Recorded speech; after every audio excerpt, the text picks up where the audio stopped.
Okay, ready? One. Nakaano to Kita mga bungo nyo. Ready? One, two. Ay, okay na po. Thank you po.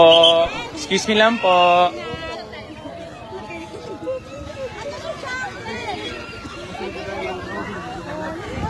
Baka maiwan na po kami aeroplano.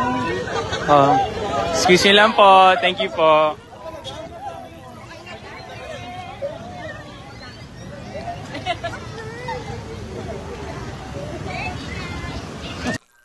Welcome back mga kaaldab. Ito na naman po ang inyong lingkod, si Mr. Destiny. At magbibigay po tayo ng pinakamainit na update po ngayon sa social media. Ganito nga po ba ang isang Alden Richards? Ganito nga po ba ang sinasabi nilang palaos na rin? Ngayon, malalaman nyo kung sino nga po ba talaga ang gumagamit o sino talaga yung taong nanggagamit. Nakita nyo naman po, sa airport hindi ganito karami ang sumalubong kay Catherine para lang po makapunta ng Canada. Hindi po ba? Kung matatandaan nyo yung post natin, mag-isa lang siya. Yung sinabihan natin na papunta na si Catherine sa Canada. Hindi po ba naispatan siya sa airport pero wala namang ganitong katinding video na kumakalat ngayon sa social media. Ano nga po yung pagkakaiba? Kasi pinipilit po ng Catherine fans na mas marami sila. Mas kumbaga gamay nila yung mga ganitong bagay. Ngayon pinapakilala lang po ni Alden Richards na kung gaano at sino nga po ba talaga ang mga nag-aabang at nag-aantay kay Alden Richards sa Canada. Di po ba? Siyempre magpepiestahan yung mga Catden fans. Ito na po kasi talagang finally hinihintay nila ang pagsasama niyang sa shooting nila Alden Richards at ni Catherine. Hindi naman po lahat doon. Yung 3 weeks na yon, hindi naman po lahat. Sa Sparkle Artist Center yung iba. Kaya nga po sabi ko nga po sa inyo, magkasama nga po ang real life couples sa Canada with Baby Teo. Hindi po ako namimilit sa mga taong ayaw pong maniwala. Sa mga taong bitter na bitter po kaysa sa akin. Sa mga taong galit na galit at laging sinasabihan ako ng fake news, okay lang. Di po ba? Kasi sa totoo lang po sisihin nyo yung mga taong malalapit kina Alden Richards at kay Maine Mendoza. Kasi sila lang naman po yung nagbibigay sa amin ng mga update. Sila lang naman po yung mga nagsasabi pero hindi natin po pwedeng sabihin na ganito, ganyan. Gaya nga po na sinasabi ko mga kaalda, bago umalis si Alden Richards, pumunta nga po ba kayo ng Stardust? Sinabi ba sa inyo ng mga malalapit sa Stardust na o madalas sa Stardust na naispatan nilang pumupunta? Si Mengay yan? Siyempre wala. Kasi ano ni stop lahat yan at crew ni Alden Richards eh. Hindi naman magsasalita. Tsaka once na magsalita ka, sino maniniwala sa'yo? Hindi po ba? Na, uy nakita ko si Mengay. Parang si Mengay yung pumunta ng Stardust sa private room. Kung saan nga po mga celebrity lang naandun, mga kilalang tao na VIP. Sa tingin nyo, pag sinabi ko yan, may maniniwala po ba? Wala, bash lang ang aabutin mo. Kaya yung mga taong nakakakita, tahimik na lang po sila. Hindi na po sila gaanong nagre-react. Kasi ito kung matatandaan nyo sa isang Vicky Bello, kay Dr. Vicky Bello, papagupit ata dun si Richard Polkerson na dumating po si Mengay. Di po ba nagulat yung mga ibang bakit naandun si Mengay? Sinasabi ko lang po ito para lang klaro. Para lang po sa mga taong bulag at bingi sa katotohanan. Kasi pinipilit po nila na na si Mengay kasama ni Congressman Arjo ngayon, magbabakasyon sila. Wala naman po problema, di po ba? Kumbaga may kanya-kanya po tayong post, may kanya-kanya po tayong update, may kanya-kanya po tayong pananaw at paniniwala. Di po ba? Hindi naman natin, kumbaga, yung tipong pinakikialaman yung mga ginagawa po nila. Di po ba? Galit lang sila kasi nga po bitter. Di po ba? Sila na nga po yung lamang na lamang po pagdating sa social media. Sila na nga po yung kinakampihan. Bagkus, ang titindi nga po ng mga kampi nila. Ogie Diaz, Christopher Min, ABS-CBN, GMA Kapuso. Ako, di po ba? Sino nga alam po ba yung kakampi ni Mr. Destiny? Ang Aldab Nation. Di po ba?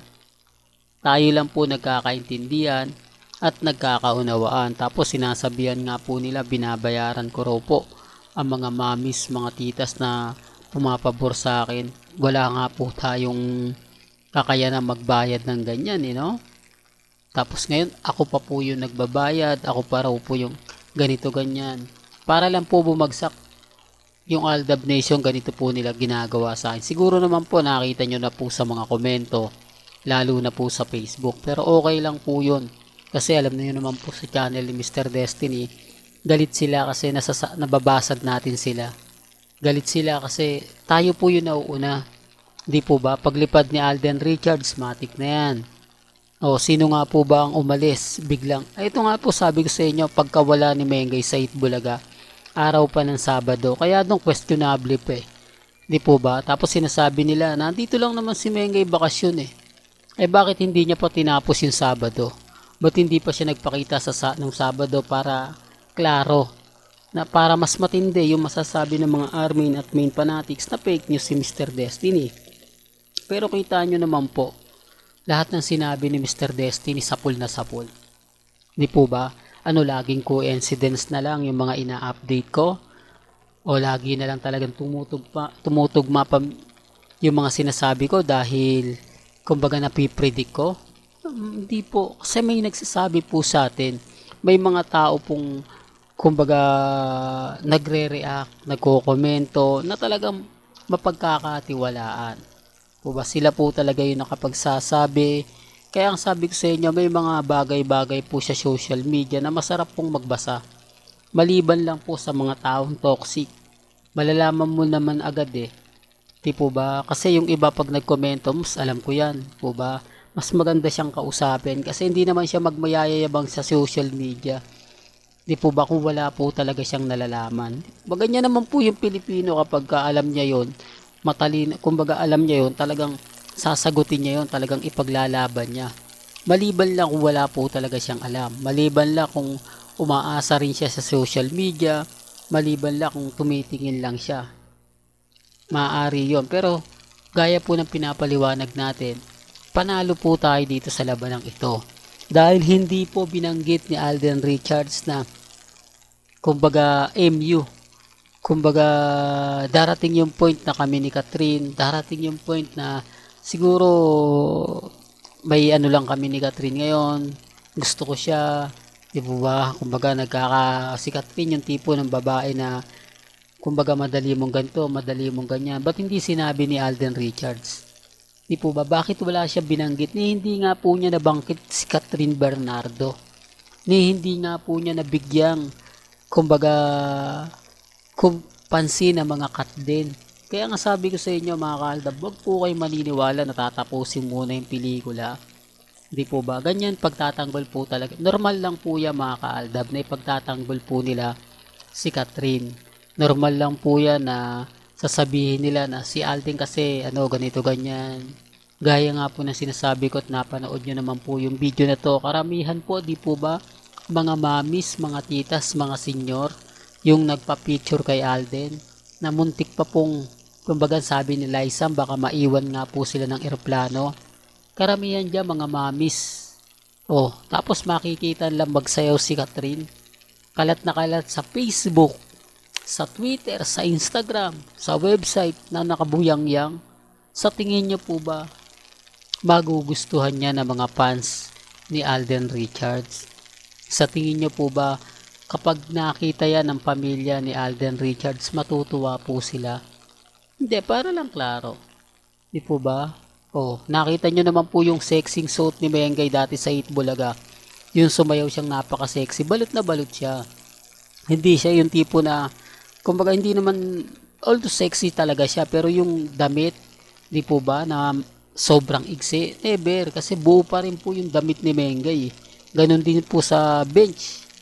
Di po ba? Kaya nga po ako nagtataka na lang sa mga nagpapakalat ng hindi maganda. para lang po may sabing ganto ganyan. Pero okay lang po yan mga kaaldab. Basta tayo pa rin po malakas, tayo pa rin po ang kampante. Hanggang dito na lang po ang ating latest updates. Kaya kung gusto nyo pa po ng pinaka-latest at sariwang update, abay tumutok lang po kayo dito po sa channel ni Mr. Destiny para updated po kayo sa mga latest at sa mga bagong video po na ilalabas po natin maya-maya lang. Kaya kung bago ka lang sa channel na to at isa kang true-blooded Aldab Nation na nagmamahal kina Mengay at Isoy, tama po ang channel na pinuntahan mo, kaya consider na po kitang bagong subscriber. At huwag mong kalimutang i-share ang mga video po natin sa mga mami, sa mga titas, at sa mga senyor. Hanggang sa muli, salamat po sa panonood at pakikinig.